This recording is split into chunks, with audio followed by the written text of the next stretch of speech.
구약성경 17페이지 맨 첫 번째 책 창세기 14장의 말씀을 볼 차례입니다. 창세기 14장 17절로 24절까지의 말씀입니다. 구약성경 17페이지 창세기 14장 17절로 24절까지의 말씀. 자, 우리 함께 하나님의 말씀을 같이 읽겠습니다. 시작. 아브라함이 그돌라오멜과 그와 함께한 왕들을 쳐부수고 돌아올 때 소돔 왕이 사회 골짜기 곧 왕의 골짜기로 나와 그를 영접하였고 살렘 왕 멜기세덱이 떡과 포도주를 가지고 나왔으니 그는 지극히 높으신 하나님의 제사장이었더라. 그가 아브라함에게 축복하여 이르되 천지의 주제이시요 지극히 높으신 하나님이요 아브라함에게 복을 주옵소서. 너희 대적을 내 손에 붙이신 지극히 높으신 하나님을 찬송할지로다 하매 아브라함이 그 얻은 것에서 10분의 1을 멜기세덱에게 주었더라. 소돔 왕이 아브라함에게 이르되 사람은 내게 보내고 물품은 네가 가지라. 아브라함이 소돔 왕에게 이르되 천지의 주제이시요 지극히 높으신 하나님 여호와께 내가 손을 들어 맹세하노니 내 말이 내가 아브라함으로 치부하게 하였다 할까 하여 내게 속한 것은 실 한 오락이나 들매끈 한 가닥도 내가 가지지 아니하리라.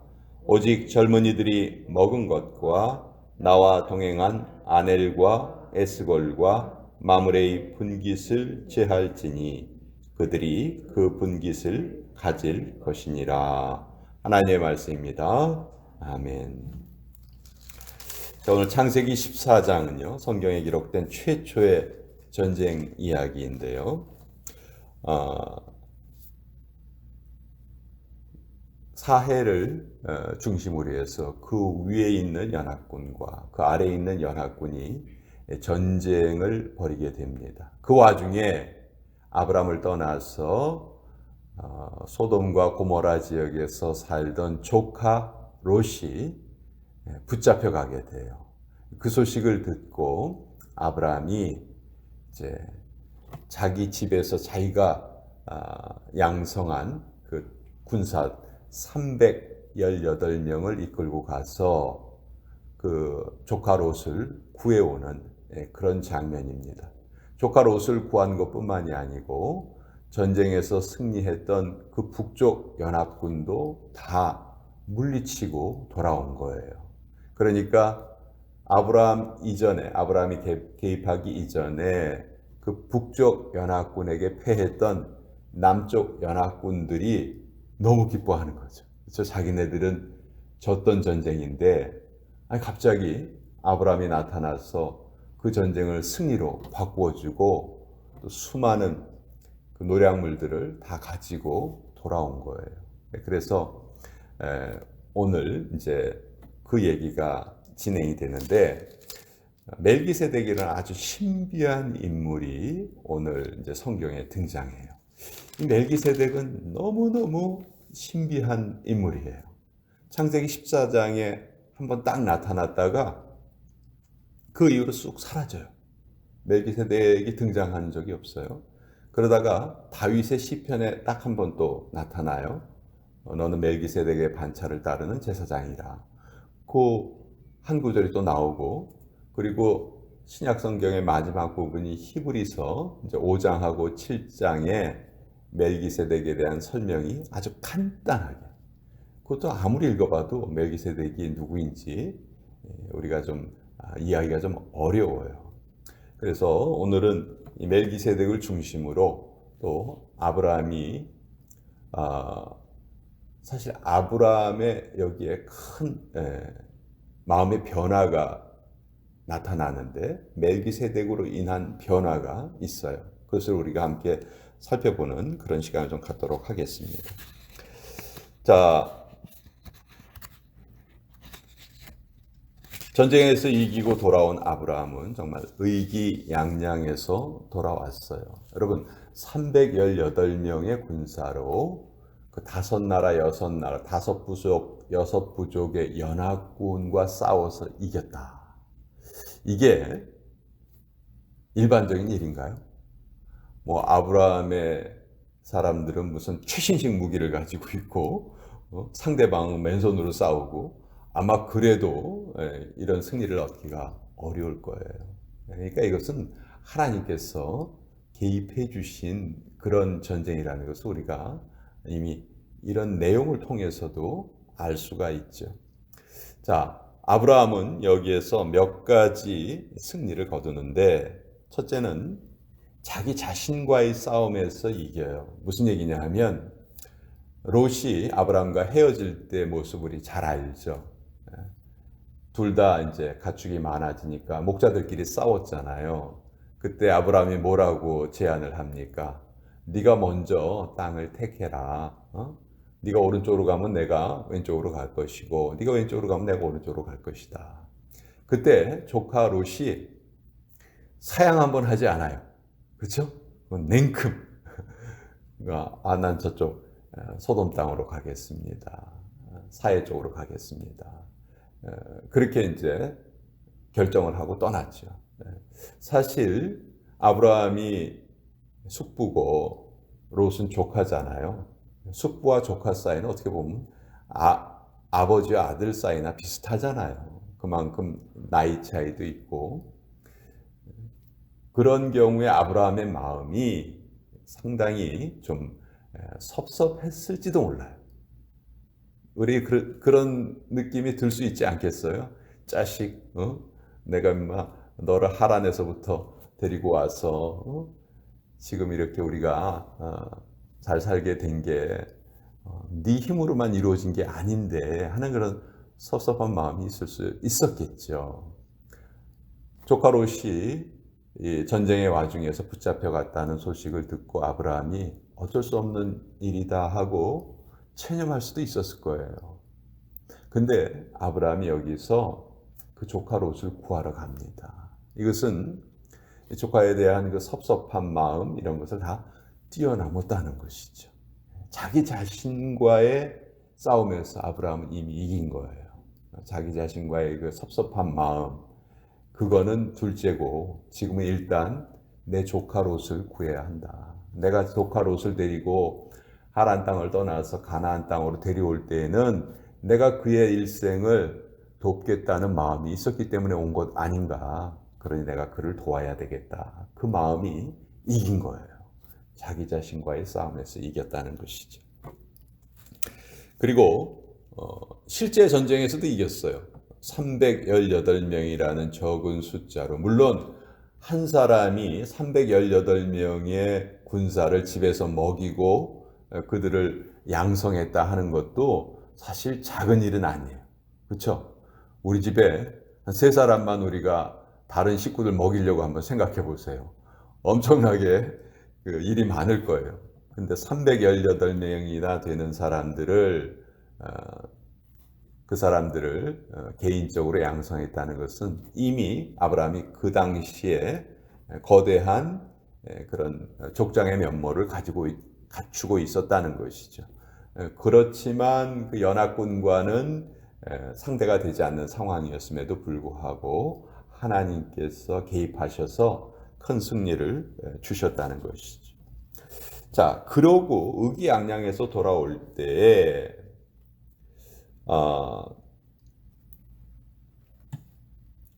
누가 마중을 나오냐 하면 17절에 보면 아브라함이 그돌라오멜과 그와 함께한 왕들을 처부수고 돌아올 때 소돔 왕이 사회 골짜기 곧 왕의 골짜기로 나와 그를 영접했다.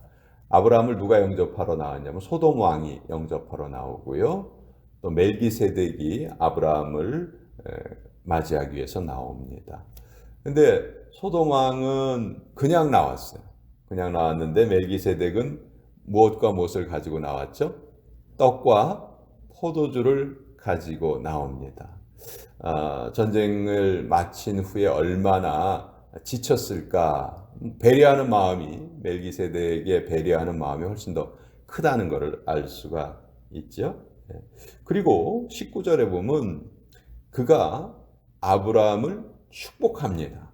축복할 때 천지의 주제이시여 지극히 높으신 하나님이여 아브라함에게 복을 주옵소서. 그리고 20절 너희 대적을 내 손에 붙이신 지극히 높으신 하나님을 찬송할지로다 하며 아브라함이 그 얻은 것에서 10분의 1을 멜기세덱에게 주었다. 자, 멜기세덱이 아브라함에게 축복하고 나서 아브라함은 이제 멜기세덱에게 10분의 1을 드립니다. 요것은요, 내용은 우리가 아주 주의 깊게 읽어야 돼요.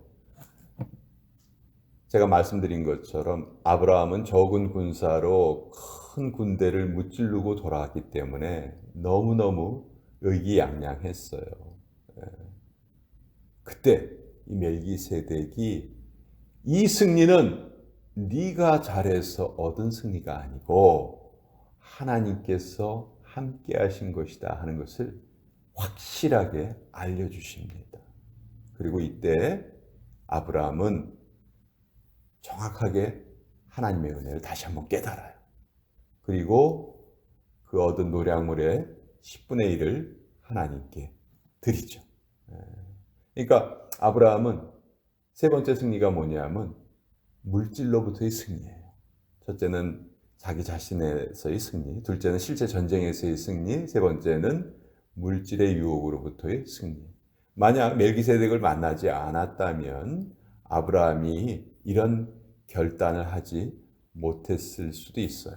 그리고 아브라함이 또 어떤 결단을 하냐면 소돔 왕은 전쟁에 이긴 게 너무너무 좋으니까 야, 잡혀간 포로만 우리에게 다시 돌려주고 뭐 노량물은 네가 다 가져. 이렇게 얘기하죠. 뭐 얼마나 달콤한 이야기예요. 근데 아브라함이 뭐라고 이야기합니까? 23절에 내 말이 내가 아브라함으로 치부하게 하였다 할까 하여. 네가 지금 나에게 준 이 재물이 나로 부유하게 했다는 말을 내가 듣기를 원치 않는다. 이 말은 다른 말로 하면 나의 부의 시작점은 하나님이시다. 하나님이 나를 먹이시고 입히시고 하나님이 나를 채워주신다 하는 아브라함의 신앙의 고백인 거예요. 그러니까 이 신앙의 고백이 어떻게 나올 수 있었느냐? 바로 이 멜기세덱의 축복을 통해서 아브라함이 퍼뜩 깨닫게 된 것이죠. 만약 아브라함이 여기서 멜기세덱을 만나지 않았다면 그냥 그 얻은 것을 소돔 왕의 제안대로 오케이, 그럼 내가 포로는 돌려주고 노량물은 나도 애쓰고 수고했으니까 정당한 내 몫으로 가져가겠다. 이렇게 생각했을 수도 있었겠죠. 그렇게 결정을 내렸을 수도 있었을 거예요. 그러나 멜기세덱이 여기에서 정확하게 하나님의 개입을 알려주자 이제 아브라함이 퍼뜩 깨닫게 되는 것이죠. 자, 그럼 여기서 멜기세덱은 누군가? 멜기세덱. 이 멜기세덱은 아까도 말씀드린 것처럼 멜기세덱에 대한 정보가 너무 부족해요. 그래서 참 신비한 인물로 남아있는데 두 가지 학자들의 견해는 두 가지 견해로 나타납니다. 하나는 그저 신비한 하나의 인물이었다. 실제로 살렘은 이제 나중에 이제 예루살렘이 되죠. 그 살렘에 그 옛날에는 다 조그만 도시 국가를 이루고 살았잖아요. 거기에 왕이자 제사장이었던 사람이다. 그런 의견이 하나 있고 또 하나는 예수님이 구약 성경에 나타나신 예다. 이렇게 더 말하는 사람들이 있어요. 왜냐하면 성경에 보면 한 사람이 왕과 제사장을 함께 겸하는 것을 성경은 허락지 않으세요. 그렇죠? 그래서 사울 왕도 자기가 제사를 드리려 했다가 하나님께 버림을 받게 되고 또 유대의 요시야 왕인가요? 그 자기가 스스로 분양하려 하다가 문둥병자가 되어서 결국 그렇게 죽고 말죠. 그러니까 한 사람이 왕 역할과 제사장 역할을 같이 하는 것을 하나님이 허락하지 않으세요. 그렇기 때문에 그 역할을 할 수 있는 분은 왕이시면서 제사장이시면서 선지자이시면서 다 같이 하시는 분은 누구예요? 예수님이시죠. 그러니까 구약 성경에 예수님이 나타나신 장면이다. 그리고 무엇보다도 멜기세덱이 아브라함을 축복하잖아요. 근데 아브라함은 누구에게 선택받은 존재죠? 하나님께 선택받은 존재예요. 하나님께 선택받은 존재를 축복할 수 있는 인간은 없다는 것이죠. 그래서 이 멜기세덱은 사람이 아니고 예수님이 구약 성경에 나타나신 모습이다. 히브리서 7장 7절에 보면 이런 구절이 있어요. 논란의 여지 없이 낮은 자가 높은 자에게서 축복을 받느니라. 그러니까 멜기세덱이 아브라함보다 높은 자다. 이렇게 성경이 우리에게 알려주고 있거든요. 그래서 예수님의 모습이다. 그렇게 우리가 알 수 있고, 또 한 가지 결정적인 증거는 떡과 포도주예요. 우리 이제 내일 또 성찬식 우리 함께 나누는데, 예수님께서 성찬을 제정해 주실 때 떡을 떼어 주시고 포도주의 잔을 제자들에게 주셨죠. 떡과 포도주는 성찬을 상징하는 그런 상징물들이잖아요. 근데 그 상징물을 지금 누가 가지고 나왔느냐? 멜기세덱이 들고 나왔다. 결국 신약의 예수님이 제자들에게 성찬을 제정해 주시고 명령하신 것을 미리 보여주신 모습이 아닌가. 그래서 그런 의미로 예수님의 현현이다. 이렇게 이제 해석을 하는 거죠. 근데 아까 말씀드렸지만 정확한 해석이라고 단정을 짓기는 참 어려워요. 정보가 참 부족하다. 그래서 그냥 그렇게 두 가지 대표적인 견해가 있다는 것이죠. 그래서 오늘 이 창세기 14장의 내용을 통해서 아브라함이 거둔 그 세 가지의 승리를 좀 우리 한번 같이 마음속에 한번 새겼으면 좋겠어요. 그 섭섭함을 다 이겨내고 자기 조카 롯을 구하러 간 그 아브라함의 그 마음이 하나님에게 기쁨을 드렸죠. 그렇죠? 그래서 하나님께서 직접적으로 전쟁에 개입하셔서 도저히 이길 수 없는 싸움에서 이기게 해주셨고, 또 거기에서 얻은 그 모든 전리품이 하나님의 것이라는 것을 멜기세덱을 통해서 깨닫게 해주셨기 때문에 아브라함은 물질의 유혹으로부터도 이길 수 있었다. 승리할 수 있었다. 그리고 이 멜기세덱은 참 신비한 인물로서 예수님이 미리 구약성경에 나타나신 모습으로 우리가 해석할 수도 있겠다 하는 것을 우리 같이 한번 나눠봤어요. 저는 오늘도 우리가 우리의 삶에서 승리하면서 살기 원합니다. 그 승리를 다른 사람이 뭐 100번, 1000번 승리해봐야 뭐 무슨 소용이 있습니까? 내가 지면은. 그렇죠? 오늘 우리가 이런 예배를 드리고 또 말씀을 읽고 하는 것도 그 좋은 것을 우리가 배우고 우리의 삶에 실천하기 위해서 우리 하나님의 은혜를 구하는 거잖아요. 그래서 오늘뿐만이 아닙니다. 남은 10월 또 우리 남은 2021년 남은 우리의 생애 전체를 늘 승리하는 삶으로 우리 살아가기를 바란다. 그 마음을 우리가 좀 함께 품었으면 좋겠어요. 자, 오늘도 같이 우리 기도하도록 하겠습니다.